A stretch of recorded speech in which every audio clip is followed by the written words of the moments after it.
Qui n'a jamais rêvé de dire merde? Un jour où vous êtes à bout après une mauvaise nuit, il flotte, vous arrivez en retard au boulot après des plombes dans les transports avec des gens insupportables, et à peine arrivé, votre patron vous saute dessus et vous casse les pieds. Bref, tout va mal et la coupe est pleine et soudain vous prenez cette décision radicale de vous lever et de partir. Eh bien, cette vision fantasmatique prend vie dans le film Calmos de Bertrand Blier. Un film où l'agent destructeur, c'est la femme avec un grand F. Un agent puissant et organisé qui va presser nos deux pauvres anti-héros incarnés par Jean-Pierre Mariel et Jean Rochefort. Et c'est là, chers spectateurs, l'un des tours de force du film qui fait qu'encore aujourd'hui, il est apprécié aussi bien des hommes que des femmes. C'est qu'on rêve tous et toutes de dire merde à la société et de s'en aller et d'aller se mettre au vert. Calmos, c'est un film politiquement incorrect, bien dans son jus, qui dépeint les femmes avec une mauvaise foi terrible, et contre toute attente, j'adore ce film. Calmos est le 4e film de Bertrand Blier. Encore auréolé du succès phénoménal et inattendu des Valseuses sorties en 1974, Bertrand Blier aurait pu choisir la facilité, mais il décide de se lancer dans une comédie satirique où le moins que l'on puisse dire, c'est que la gynophilie n'est pas de mise. Un certain Paul Dufour, joué par l'inénarrable Jean-Pierre Mariel, gynécologue de profession, en a marre. Mais alors, marre de chez marre. Marre au point qu'il prend cette décision radicale qu'encore une fois nous avons tous dans un coin de notre tête. Il se lève, il laisse tout en plan et il s'en va. J'ai envie de dire qu'il envoie tout valser. Valser, c'est vraiment une notion clé dans toute la filmographie de Bertrand Blier. Son aventure commence lorsqu'il rencontre Albert, joué par l'inimitable Jean Rochefort, avec qui il partage cette lassitude de la jante féminine. Les femmes sont ici représentées comme des sortes de succubes qui vont drainer toute l'énergie vitale des hommes, les laissant à l'état de chiffres molles, et c'est pourquoi nos deux amis qui en ont ras la casquette s'en vont et, pour reprendre leur expression, ils vont prendre le maquis. Un beau séjour loin des femmes commence alors pour nos deux protagonistes. Et comme vous le savez peut-être, Bertrand Blier étant friand de trio, il va compléter ce tableau par nul autre que son propre père, le vénérable Bernard Blier.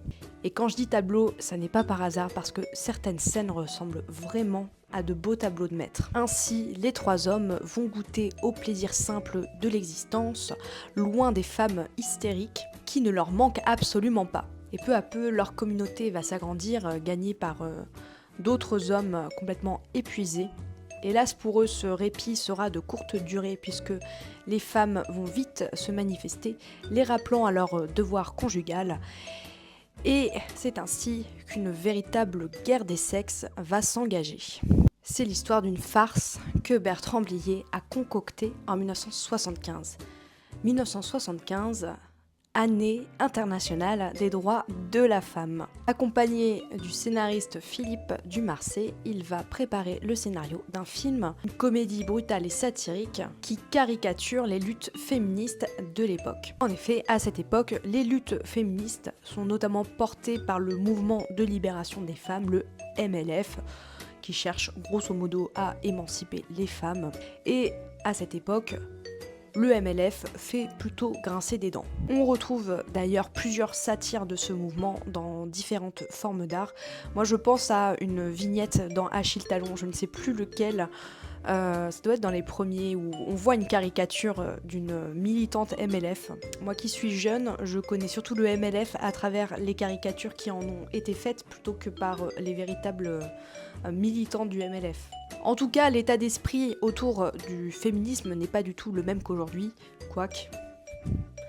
Mais en tout cas, voilà, à cette époque, c'est plutôt des mouvements qui font grincer des dents. Néanmoins, 1975, c'est quand même un mouvement qui a une portée médiatique assez importante. Et notre ami Bertrand Blier, le provocateur, va s'emparer de ce sujet très médiatisé pour le passer à sa moulinette scénaristique et nous produire le présent film dont nous parlons, Calmos. Un film qui, on peut le dire, éclabousse absolument tout.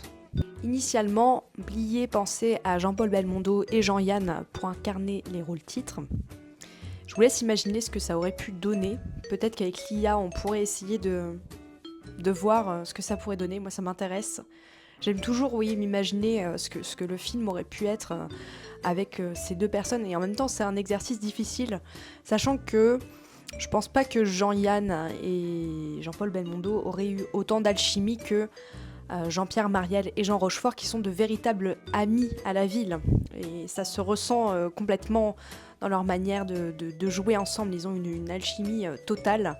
Et on sent vraiment que leur amitié est absolument authentique et ça sert carrément le film. En plus, Jean-Pierre Marielle et Jean Rochefort, c'est deux types avec un physique de personnage de BD. Ils ressemblent vraiment à des Français moyens avec leurs moustaches, leur silhouette, leur manière de s'habiller. Ce sont deux personnages de bande dessinée et qui en plus ont reçu ce don de la nature d'avoir une voix absolument extraordinaire. Quand Jean Rochefort ou Jean-Pierre Marielle parlent, on écoute. Ils pourraient lire l'annuaire ou faire du démarchage téléphonique. On les écoute, ils ont des voix absolument magnifiques. Donc on a vraiment un choix parfait pour incarner ces deux personnages, puisqu'en plus ce sont deux acteurs très populaires, donc on entre assez immédiatement en empathie avec eux, et on a besoin de deux acteurs populaires pour incarner ces rôles un petit peu ambigus quand même. En tout cas, ces deux quadragénaires bien avancés vont apporter beaucoup de couleurs au film. Ces deux acteurs très populaires, très colorés, avec une figurine immédiatement reconnaissable, tels des personnages de BD, vont apporter beaucoup de couleurs au film et vont porter à merveille les revendications adolescentes de Bertrand Blier. Et oui, Calmos, en deux mots, c'est un délire adolescent. Pendant 1h50, on va suivre les aventures de deux bourges bien insérés dans la société, qui vont décider de la quitter et qui vont vivre de folles aventures. On se met en effet dans la peau de ces deux pieds nickelés et on arrive à être en empathie avec eux, à comprendre leur lassitude. Alors, pour les hommes, évidemment, c'est sans doute plus facile, mais pour les femmes, et je connais beaucoup de femmes qui ont vu ce film et qui l'apprécient, eh bien, du moment qu'on regarde le film au second degré, c'est assez facile de se mettre à la place de ces deux personnes qui en ont marre. C'est ainsi que l'on peut qualifier le film d'adolescent. Il est quand même marqué par une profonde immaturité, puisqu'ici il n'est point question de charge mentale ou d'une réelle, ou d'un réel mal-être lié à une relation. Non, on a juste deux types qui veulent vivre entre eux et faire bonne chère tous les jours sans être emmerdés par Bobonne et qui ne veulent juste pas se prendre la tête, c'est tout. Donc ce sont deux gros adolescents. D'ailleurs, si je puis me permettre, si Bertrand Blier avait vraiment été punk à fond, il aurait insufflé un petit peu d'homo-érotisme dans son film, comme il l'avait fait dans Les Valseuses d'ailleurs. En tout cas, ce sont deux personnages qui initialement sont bien intégrés dans la société. Ce sont deux rouages de la société, ils s'y intègrent parfaitement, ils la font fonctionner. On le voit à leur manière de s'habiller, de s'exprimer, à leur profession. Donc on est aux antipodes des personnages des valseuses, qui eux sont deux espèces de gogoles. Là, on a deux personnages dont on pourrait envier la situation, en fin de compte. Ces deux personnages vont faire un nervous breakdown et vont partir en cacahuète. Ils se retirent de la société pour aller fonder leur propre micro-société dans la campagne. Il y a un rêve aussi un petit peu épicurien là-dedans, comme dans Alexandre le Bienheureux finalement. Hein. On va se retirer de la société pour aller vivre à la campagne, le lieu du bien-être, où on se retire de la société oppressante, où on n'a plus de règles venant de l'extérieur qui s'imposent à nous. En tout cas, c'est l'une des raisons pour lesquelles je trouve ce film bien plus percutant que Les Valseuses, parce que dans Les Valseuses, les personnages sont désaxés dès le départ. On le voit là, ces deux espèces de débiles dès la scène d'ouverture où ils vont emmerder Ursula. C'est difficile en plus d'être vraiment en empathie avec eux. Tandis que dans Calmos, les personnages sont en fin de compte plus sympathiques. On peut ressentir réellement de la compassion pour eux. Ces deux personnages qui au départ ont une trajectoire et qui vont partir en roue libre, et il y a de véritables enjeux dans Calmos qu'il n'y a pas dans Les Valseuses. Là, il faut que ces deux types survivent, quoi. À un moment donné, on sent réellement un danger qui pèse sur eux. Disons que leur réaction face à ce qui arrive n'est pas évidente, n'est pas écrite d'avance.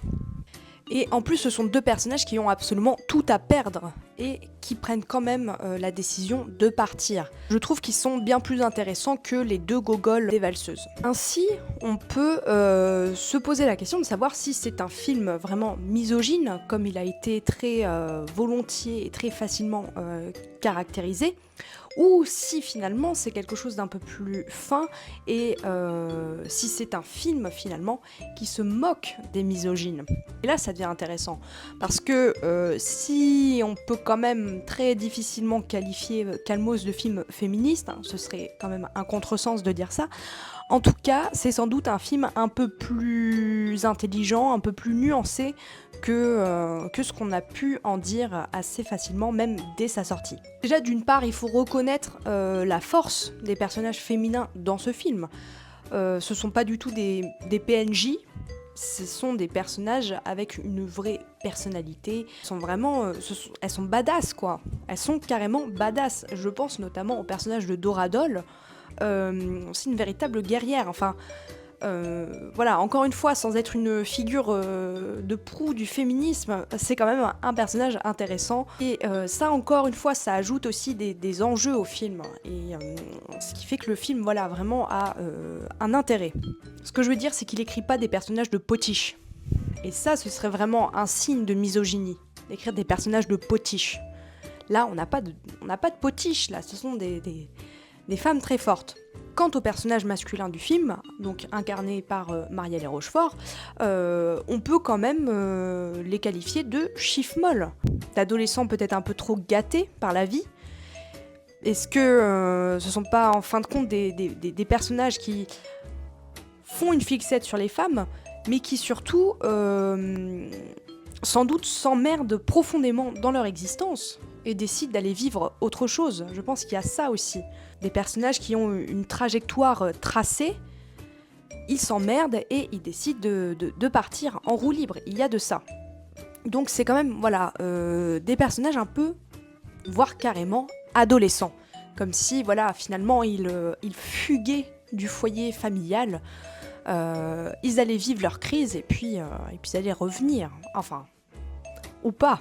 À cet égard, si donc encore une fois le film a été qualifié de misogyne, on peut se demander si c'est pas un petit peu injuste hein, de dire que c'est un film misogyne et se demander donc si finalement Bertrand Blier n'est pas plutôt en train de se moquer des misogynes eux-mêmes. Ce sont des hommes qui se plaignent de leur existence qui est quand même plutôt privilégiée et qui en plus sont incapables de se défendre face aux femmes. À un moment donné, il y a aussi la question du rapport de force, c'est-à-dire que les hommes sont tous unis, enfin on a deux blocs, hein. On a le bloc des hommes, le bloc des femmes, et finalement c'est le bloc des femmes qui semble prendre l'ascendant sur le bloc des hommes, mais au départ peut-être qu'ils ont aussi un peu un rapport de force équilibré, et que les hommes aussi auraient pu gagner, mais non, ils sont pas capables de se défendre face aux femmes. Donc on a quand même une vision de l'homme dans ce film qui n'est pas très reluisante. Donc bien entendu il n'y a pas de réponse définitive à la question de savoir si le film est misogyne ou se moque des misogynes, mais en tout cas le débat est ouvert et c'est aussi ce débat, cette discussion qu'on peut avoir qui fait que le film, 50 ans après sa sortie, a encore un intérêt. Et aussi parce que évidemment la question du féminisme est toujours dans le débat public aujourd'hui et Calmos a toujours, et peut-être encore plus, et c'est ça qui, moi, vous voyez, c'est ça qui m'intéresse profondément, même dans les films des années 70, c'est que on peut toujours leur faire dire quelque chose aujourd'hui. Et ça, c'est assez passionnant, voilà, comme dans les films de Jean-Yann. Calmos dit quelque chose encore aujourd'hui, et ça c'est hyper intéressant. Une autre raison que j'ai effleurée tout à l'heure et qui fait que ce film mérite encore d'être vu aujourd'hui, c'est pour son côté politiquement incorrect. Calmos, si personnellement j'aime autant ce film et je pense que c'est l'un des aspects que tous ceux qui aiment le film partagent, c'est que c'est une vraie bouffée d'air frais. D'abord parce que Bertrand Blier laisse traîner sa caméra sur des paysages absolument somptueux. On a envie d'aller explorer avec ces personnages. C'est l'appel de la nature en fait, Calmos. Et puis parce que cette fugue joyeuse, parce qu'on est quand même dans le domaine de la comédie, est accompagnée par l'irrésistible violoncelle de Maurice Vander et qu'à cette musique se mêle celle des répliques cultes forgé par cet artisan, cet artiste qui est Bertrand Blier. Donc à titre personnel, c'est un film que j'adore parce qu'il a mobilisé mon empathie comme rarement un film l'a fait. Partagé pendant 1h50, disons l'état d'esprit de deux adolescents de 50 ans dans les années 70. Et ça, c'est l'un des rôles fondamentaux du cinéma et qui est absolument crucial, c'est de nous faire partager l'altérité, ce qu'on ne connaît pas.